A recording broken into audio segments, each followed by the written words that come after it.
राम राम जी। मैं नन्हे पहलवान, आप देख रहे हैं स्लो जिंदगी, बाबा की खरी खोटी। भगवंत मान ने फिर अपने सिर एक नया बवाल ले लिया है। पंजाब में चुनाव सिर पे है और भगवंत मान एक नई मुसीबत में फंस गए हैं। भगवंत मान को 15 जनवरी, इसी 15 जनवरी को अकाल तख्त, जैसे आप ऐसे समझिए कि अकाल तख्त एसजीपीसी का वो हिस्सा है जो सिख मर्यादाओं की रक्षा, फतवे जारी करता है एक टाइप से। वो एक अथॉरिटी वाली पोजीशन है। तो अकाल तख्त के जत्थेदार, वहां के मतलब जो मुखी हैं, जिनको आप उसका हेड भी कह सकते हैं, उन्होंने भगवंत मान को सम्मन कर लिया है कि आपको सिख विरोधी गतिविधियों में लिप्त पाया है तो आप वहां आइए और आपकी पेशी है। जैसे कोर्ट से सम्मन आता है, सेम वही तरीका है। मतलब अकाल तख्त सिखों की रिलीजियस एक वो कोर्ट है। अब अकाल तख्त को समझना है तो सबसे पहले एसजीपीसी को समझना होगा कि शिरोमणि गुरुद्वारा प्रबंध कमेटी क्या है।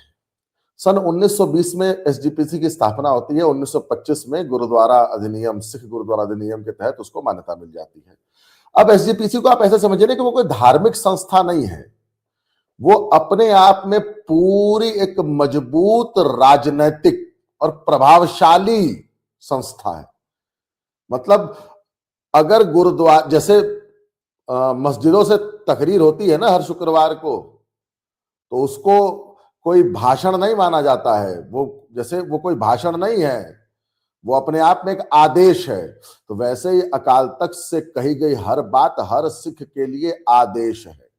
अभी पिछले दिन हमने देखा था कि गुरु नानक देव यूनिवर्सिटी अमृतसर के वाइस चांसलर को वहां सम्मन किया गया था। उनका गुनाह क्या था कि वो यूनिवर्सिटी के जितने भी वीसीस थे, उनका एक प्रोग्राम हो रहा था साउथ में कहीं मैसूर के आसपास, और स्टेज पे मोहन भागवत बैठे थे। तो उनपे इल्जाम लगा था कि तुम्हारी हिम्मत कैसे होगी, तुम मोहन भागवत के सामने नीचे बैठे और वो स्टेज पे बैठा था और तुमने उसको एड्रेस किया। मतलब इतना आज सिखों और अकाल तख्त का मतलब इतना ज्यादा मतलब द्वेष हो गया है हिंदुओं से, भाजपा से और आरएसएस के किसी भी कार्यकर्ता से, वो चाहे मोहन भागवत हो, चाहे आप हो, चाहे मैं हूं।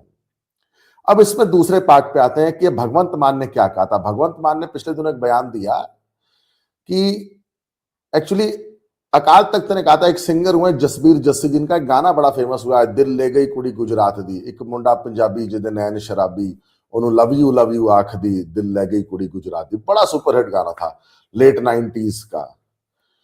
उसके सिंगर है जसबीर जस्सी। वैसे तो बाई रिलीजन सिख है, लेकिन दाढ़ी बाल कटा रखा है, तो ऐसे लोगों को कट सर्ट्स कहा जाता है। तो उन्होंने कहीं पे किसी एक प्रोग्राम में एक धार्मिक, सिख धार्मिक भजन गा दिया। तो अकाल तख्त ने उनको उनको बोला कि तुमने बेअदबी की है सिखों की, या है वाह है, तुम नहीं गा सकते कोई भी सिक्खी का कोई भजन तुम नहीं गा सकते। कोई भी धार्मिक, जिसको एक्चुअली भजन को पंजाबी में शब्द कहा जाता है, कि आप कोई शब्द नहीं गा सकते गुरु ग्रंथ साहिब में से। तो भगवंत मान ने उस पर एक बयान दे दिया कि भैया ठीक है, अगर एक दाढ़ी बाल कटा हुआ आदमी अगर को आप सिख नहीं मानते, तो दाढ़ी बाल कटे हुए सिख के पैसे क्यों लेते हो अपने गुरु की गोलकों में, चढ़ावा उनका क्यों लेते हो। अब इस बात पे अकाल तख्त के जत्थेदार की को मिर्च लग गई है कि मतलब इसकी हिम्मत कैसे हुई शराबी भगवंत मान की, वो ऐसे बोले। भगवंत मान ने बड़ा जेन्युइन पॉइंट उठाया, उन्होंने एकदम कुछ गलत नहीं किया। पंजाब में जो 70 से 95 जो माहौल रहा है, वैसे 75 या 78 से कह लीजिए, भिंडरे वाले का राइज फिर डाउनफॉल है, वो सब कुछ एसजीपीसी के सामने होता रहा, एसजीपीसी के संरक्षण में होता रहा।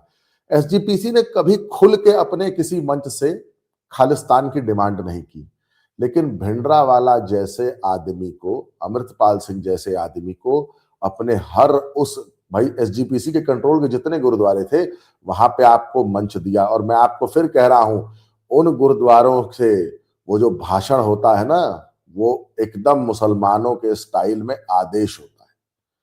तो उन गुरुद्वारों के स्टेजेस से भिंडरावाला ने अलग देश की मांग की, अलगाववाद को जन्म दिया, और एसजीपीसी मौन होके, एक्चुअली एसजीपीसी के अंदर ना कभी भी वो नैतिक ताकत नहीं थी कि वो भिंडरे वाले का या उस वक्त जो माहौल उपज रहा था उसका विरोध कर पाए।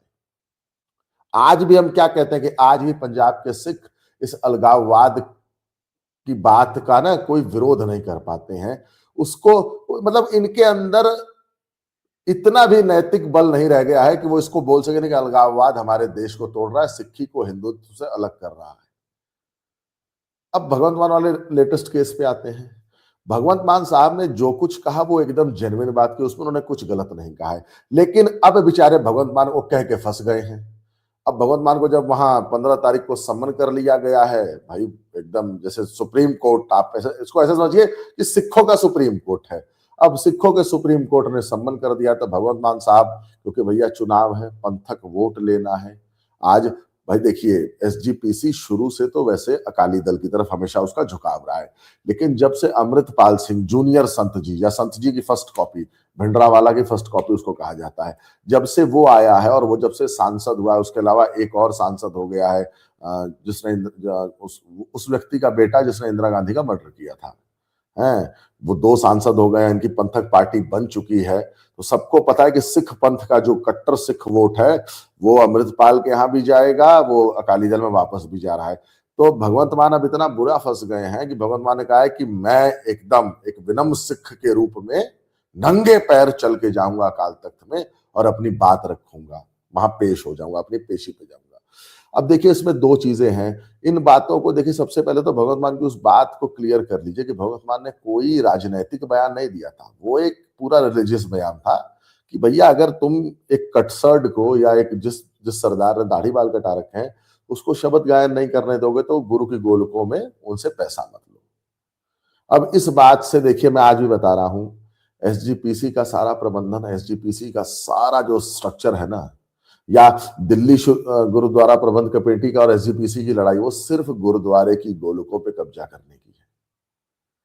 सिर्फ भाई मोटा चढ़ावा आता है, जो एसजीपीसी में बैठेगा उसका उस पर कब्जा रहेगा, चढ़ावे की कमी नहीं है। तो सारी लड़ाई चढ़ावे की है, लेकिन अब इसमें राजनीति घुस गई है, क्योंकि शुरू से एसजीपीसी जिस तरफ उसका झुकाव होता था, जिस भी राजनीतिक पार्टी की तरफ होता था, जो कट्टर सिख वोट है वो उस पार्टी को जाता रहा है। तो इस बार वो वोट लेने के लिए अमृतपाल सिंह पहले ही मैदान में है, अकाली दल सुखबीर बादल पहले ही मैदान में है, वो उस वोट के लिए कांग्रेस भी लड़ाई झगड़ा करती रही है और उस वोट के लिए आम आदमी पार्टी भी आ गई। आम आदमी पार्टी ने तो शरेआम खालिस्तान का एजेंडा पेश किया है ना, चलाया है ना। 1 साल अमृतपाल सिंह पंजाब की सड़कों पर उत्पात मचाता रहा, भगवंत मान ने तब तक कुछ नहीं किया जब तक दिल्ली से अमित शाह को फोन नहीं करना पड़ा। अब जरा इस पंजाब की राजनीति पे कुछ बातें कर लेते हैं। भाई पंथक वोट के लिए इतनी लड़ाई चल रही है ना, लेकिन आज शहरी हिंदू वोट, दलित वोट, दलित हिंदू और शहरी हिंदू, ये दोनों वोट का मोटा चंक, मोटा मतलब 70 से 80% चंक वो भाजपा के साथ खुल के है। पंजाब में हिंदू क्यों कांग्रेस को वोट करता रहा है, इसका भी एक पूरा मामला रहा कि पंजाब में जब उस वक्त वो जब एक दौर चला पूरा, वो काला जो युग था पंजाब का 78 से लेकर 94 तक, जब बसों से उतार उतार कर नाम जात पूछ कर हिंदुओं को गोली मारी गई, तो उस वक्त उस पूरे इंसर्जेंसी को खत्म करने वाली कांग्रेस ही थी। तो पंजाब का हिंदू आज भी कांग्रेस के प्रति मन में थोड़ा सा ना एक वो रखता है कि नहीं भाई, उस वक्त कांग्रेस ही हमारे साथ खड़ी थी, नहीं तो हमारी तो नस्लें खत्म हो जाती पंजाब छोड़ के। जैसे आज अफगानिस्तान छोड़ के सिखों को भागना पड़ रहा है ना, आज जो 3rd ग्रेड सिटीजन वाला माहौल सिखों के साथ पाकिस्तान में है ना, है वो सेम माहौल हिंदुओं के साथ पंजाब में था। तो उस वक्त अगर कोई पार्टी जो खुल के खड़ी हुई हिंदुओं के पक्ष में, जिसने पंजाब में आतंकवाद को समाप्त किया, तो वो पार्टी थी कांग्रेस। तो आज भी कहीं ना कहीं एक सॉफ्ट कॉर्नर तो हिंदुओं के मन में कांग्रेस के लिए भी है। तो पंजाब की राजनीति इस बार बहुत मजेदार होने जा रही है, पंजाब का चुनाव बहुत मजेदार हो रहा है, क्योंकि भाई देखिए, भाजपा, कांग्रेस, अकाली दल, आम आदमी पार्टी, ये 4 बड़ी पार्टियां हैं। इसके बाद अमृतपाल सिंह की वो पंथक पार्टी, 5 पार्टियां, और पांचों अच्छा, मतलब ऐसी कोई पार्टी नहीं जो 12-14% से कम वोट लेगी। जो पार्टी मिनिमम वोट लेगी ना, वो भी 12-14-18% वोट ले जाएगी। तो इस बार तो मतलब होता है ना कि त्रिकोणीय है, नहीं भैया 5 कोणीय है। त्रिकोणीय इलेक्शन नहीं है, पांचों पार्टियां पांचों मजबूत हैं।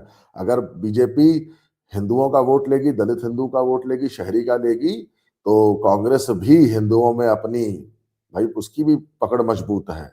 आम आदमी पार्टी बरगला के, बहला के, फुसला के, उल्लू बना के, जैसे पिछली बार आई है सत्ता में, वो इस बार भी कोशिश करेगी। आम आदमी पार्टी के अलावा अरविंद केजरीवाल, भाई आप जानते हैं वो कितना बड़ा बहरूपिया है, मायावी व्यक्ति है, वो भी इस पूरी लड़ाई में रहेगा।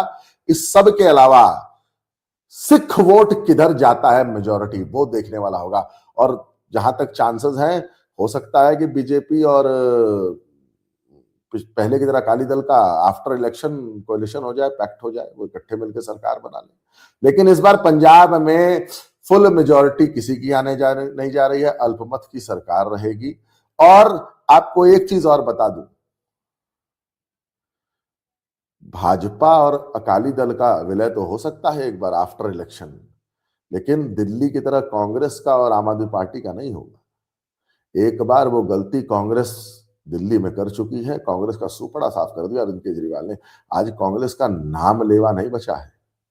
अगर कांग्रेस के साथ, कांग्रेस आम आदमी पार्टी के साथ पैक्ट करके सरकार बनाती है, तो जान लीजिएगा कि आम आदमी पार्टी नाम का वो अजगर सब कुछ निकल जाएगा कांग्रेस का।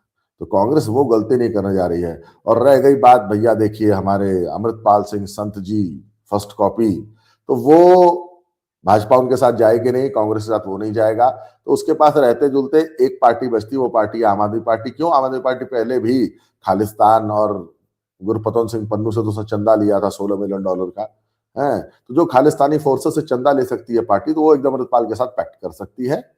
तो ये है पंजाब। और बाकी रह गई, देखिए मैं एक बात कहूंगा कि इधर जो मन में जो विष भर रहे हैं ना आम सिख हिंदुओं के प्रति, वो भी एक चिंता का विषय है। हिंदू सिख भाई भाई थे, लेकिन अब पंजाब में वो माहौल बदल चुका है। अब सिख अपने आप को अलग आइडेंटिटी, अलग पहचान देना चाहते हैं। मैं तो उसका भी स्वागत करता हूं। ठीक है भैया, अगर आप नहीं मानते हो कि आप सनातन की एक शाखा हो, तो भैया आपकी मर्जी है, वो आपके ऊपर डिपेंड करता है। लेकिन जहां तक मुझे लगता है कि आज भी हिंदुओं के मन में सिखों के प्रति कोई बैर या द्वेष की भावना नहीं है। आज भी आप हमारे भाई हैं, सनातन का ही एक हिस्सा है, हम ये बात मानते हैं। अगर आप इस वीडियो को लास्ट तक देख रहे हैं, तो वीडियो को लाइक करें, शेयर करें, चैनल को सब्सक्राइब करें। बहुत बहुत धन्यवाद। जय श्री राम, हर हर महादेव।